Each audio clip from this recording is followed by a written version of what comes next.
And this is where that becomes real.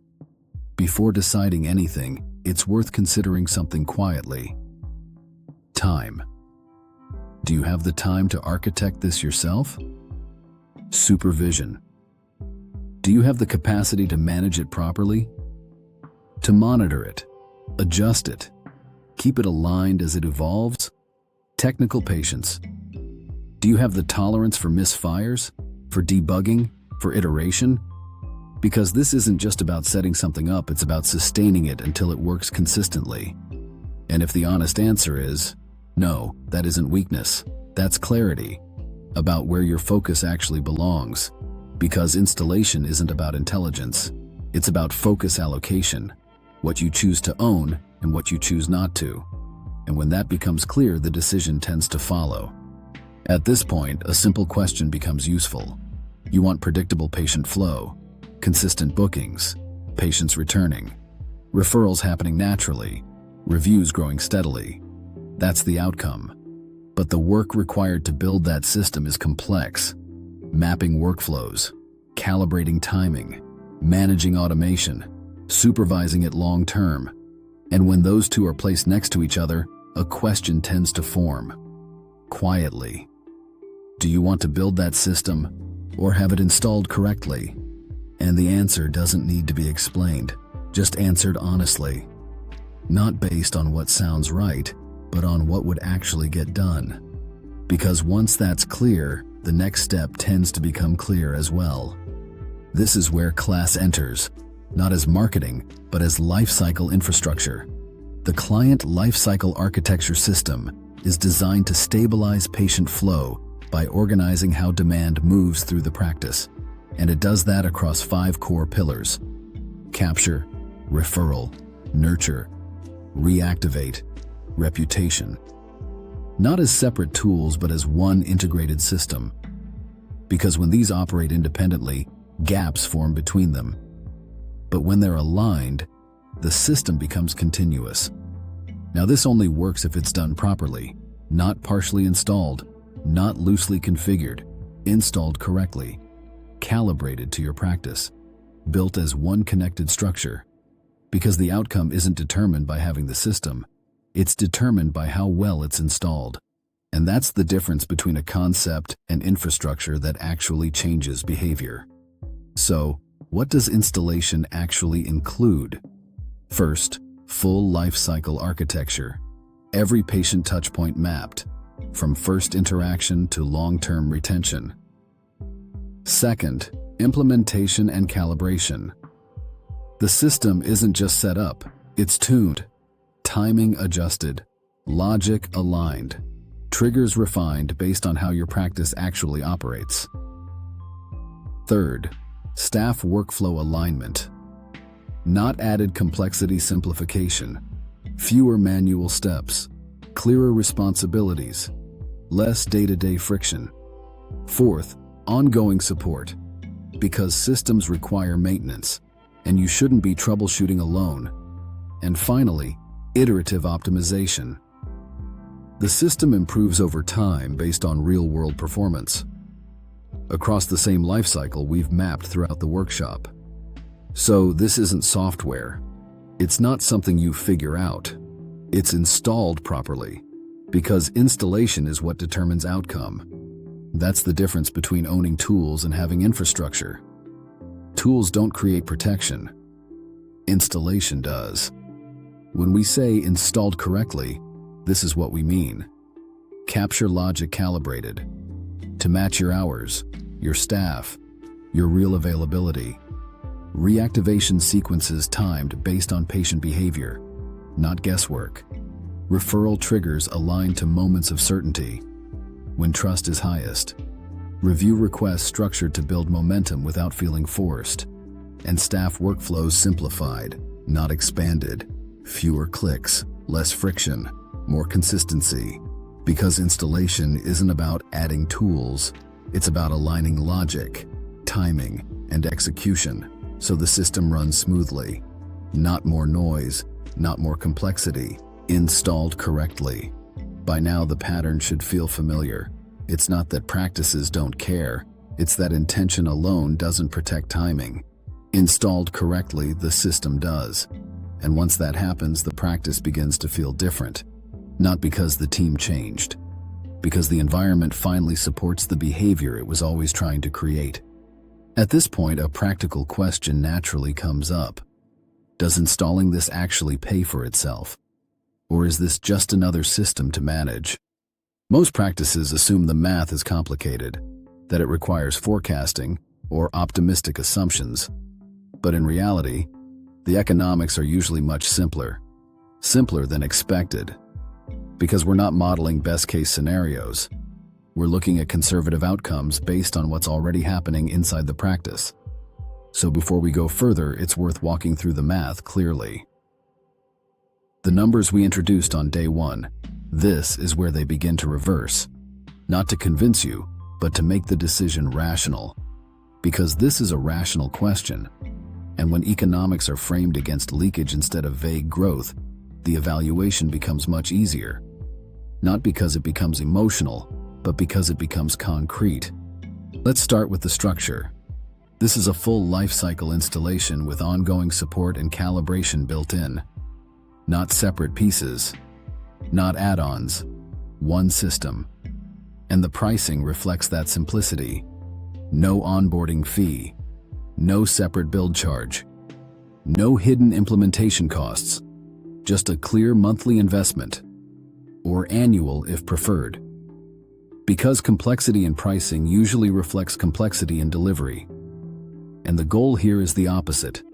Simple, predictable, installed. So, before we even look at outcomes, this is the baseline. A fixed investment for a fully installed lifecycle system, which reframes the question we introduced earlier. Not whether demand exists, but what happens to it over time. And that matters because simple pricing keeps the evaluation clean. No hidden math, no moving parts. Just a direct comparison between what instability is already costing and what correction would require. That's how the decision stays rational. Let's keep this conservative. The average patient value is around $1,500. The monthly investment is $950. So one additional patient per month covers the system and still leaves margin, about $550 from one. Now, this isn't stacked. Not 5 patients, not 10, just one. And in most practices, that one patient is recovered from capture alone. Better handling of demand you already have, which means everything beyond that is upside. So, the model is simple. One patient covers the system. Every additional patient is margin. And once the math is this clear, the question changes. Not, can this work? But does it make sense to leave this uncorrected? Now let's look at the other side. What happens if nothing changes? If just one patient per month is missed, that's $1,500 per month. Over a year, $18,000. Now compare that to the system. $9,500 annually, which means doing nothing costs more than fixing it, by about $8,500. And this is still conservative, not worst case, not exaggerated, just arithmetic. Because inefficiency isn't passive, it compounds. Small gaps stack over time. And whether you address it or not, the math continues. Which means this isn't theoretical, it's active, ongoing. And in practice, inefficiency wins, every time, unless it's corrected. So this isn't a pitch, it's a comparison. The system isn't competing with perfection, it's competing with the cost of tolerated leakage. This is part of what makes drift so dangerous. Nothing explodes, nothing visibly breaks, nothing demands immediate attention. And because nothing feels catastrophic, it gets left alone, untouched. That's the pattern. Practices don't ignore drift because they're careless. They ignore it because it stays silent. There's no clear signal, no urgency, no obvious failure, just small inefficiencies continuing in the background. And that's exactly why it compounds. Because what goes untouched doesn't stay neutral. It accumulates. Quietly. That's what makes drift expensive. It rarely signals itself clearly enough to force early correction. Which means the real cost of drift isn't just what it does today. It's what it continues doing while no one feels urgency to correct it. And once that becomes visible, the decision starts to clarify. Not because pressure increases, but because ambiguity disappears. Now imagine that inefficiency quietly disappearing.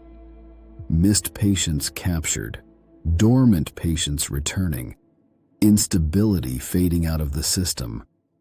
And what comes back in its place is predictability, not excitement, relief. Opening next month's schedule without wondering if it will fill. Not checking dashboards every day because the system is doing its job. Staff not scrambling, because workflows are aligned to capacity. Infrastructure running quietly in the background, instead of that background noise of instability pulling at your attention. That's the shift. Not something dramatic, something steadier, more reliable, more breathable. The same calm we contrasted earlier with reactive patterns. Because when instability leaves the system, what most practices feel first isn't adrenaline. It's relief. And that matters. Because relief is often a more accurate signal than hype. It means the system is reducing friction, not adding to it. And that's the kind of change mature practices actually want. And this distinction matters, because this is not speculation, it is correction. We're not guessing. We're identifying specific, visible breaks inside the infrastructure and correcting them. Capture gaps, reactivation drift, referral inconsistency. These aren't abstract ideas. They're operational breakdowns that can be diagnosed and addressed. Diagnosis precedes treatment. That logic has been here since day one. Now we're simply applying it to patient flow. In clinical work, you don't move straight to treatment. You diagnose. Then, you correct. The same principle applies here. So the question isn't whether the problem feels real, it's whether it's worth correcting. And once that answer becomes yes, the next step is evaluation. Not because of pressure, but because the logic already points there. It helps to clarify what the decision actually is. You're not deciding whether automation works. You're deciding whether predictable patient flow is worth installing. Because if one additional patient per month covers the investment, if mental load decreases and oversight drops, if staff stability improves and workflows simplify, then the decision changes shape. It's no longer, do we try a tool? It becomes, do we evaluate whether this should be installed here? That's the real decision. Not commitment. Evaluation. And once it's framed that way, pressure drops. Because the next step isn't a leap, it's diagnostic. A structured look at whether the logic, the math, and the operational fit actually align with your practice. And that's a far more rational step than most practices expect. This is simply a chance to see whether this fits. So, if this workshop has resonated, the next step is simple. Below this workshop, you can schedule a practice architecture diagnostic. The purpose is not pressure, it is clarity. We look directly at how your life cycle is operating, where it's working, where structural leakage may exist, and whether installation actually makes sense for your practice. That includes understanding where your life cycle is already strong, where patient intent may be slipping, and whether the opportunity is meaningful enough to warrant correction. Because this step follows the same logic you already use every day. Diagnosis precedes treatment. So before doing anything further, the right next move is not assumption, it is evaluation. And the value of that conversation is not that you are pushed into a decision, it's that you leave with clarity. A clear picture of whether this is a fit, how meaningful the opportunity actually is, and what makes the most sense as a next step. In the practices I've reviewed, the biggest surprise is rarely marketing performance.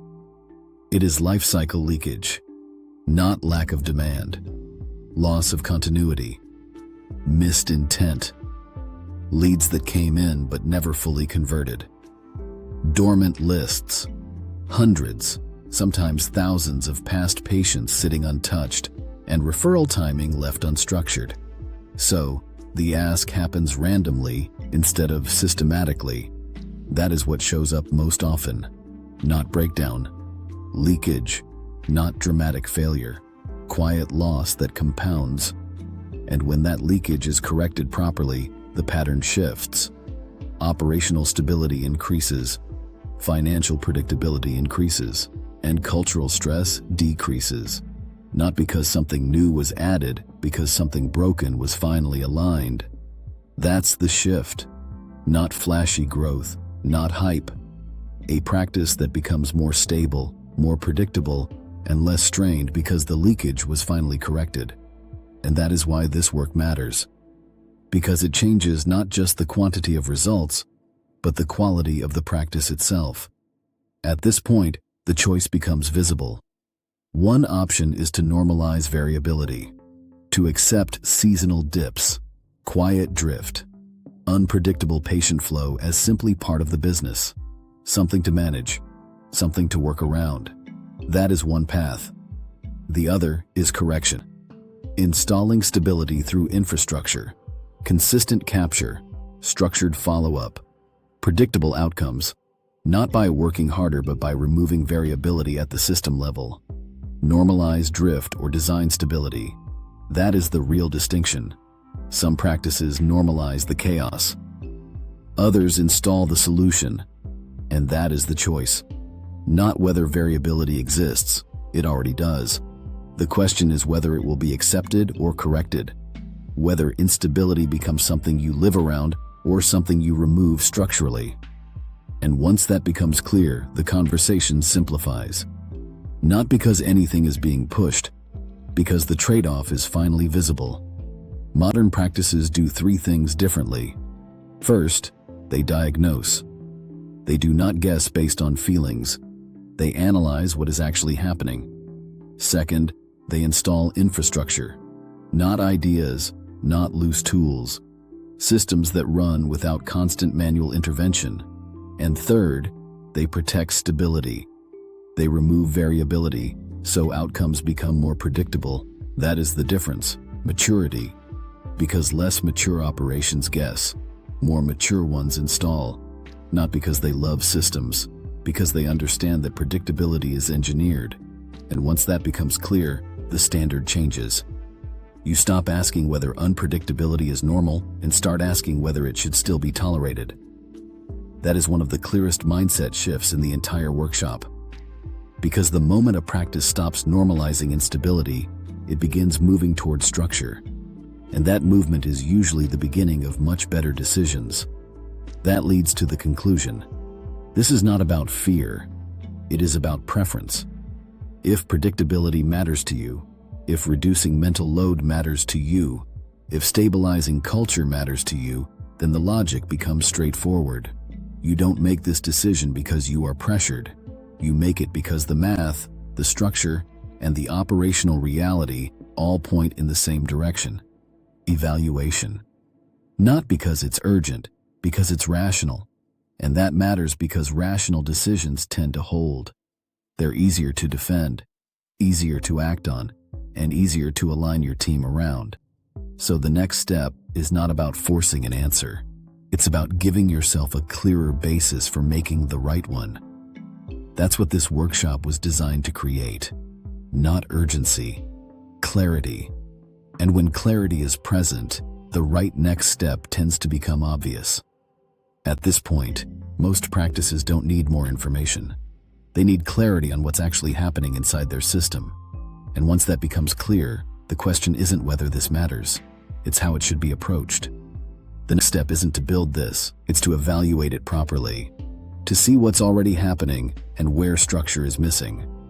That's what the practice architecture review is for.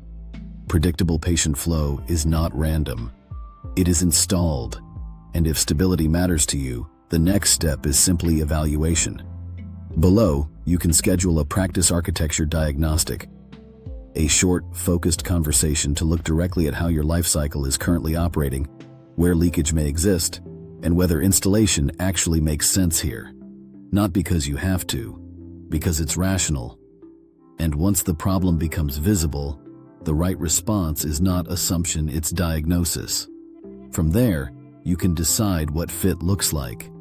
If you want to see how this applies to your practice specifically, that's what the review is for.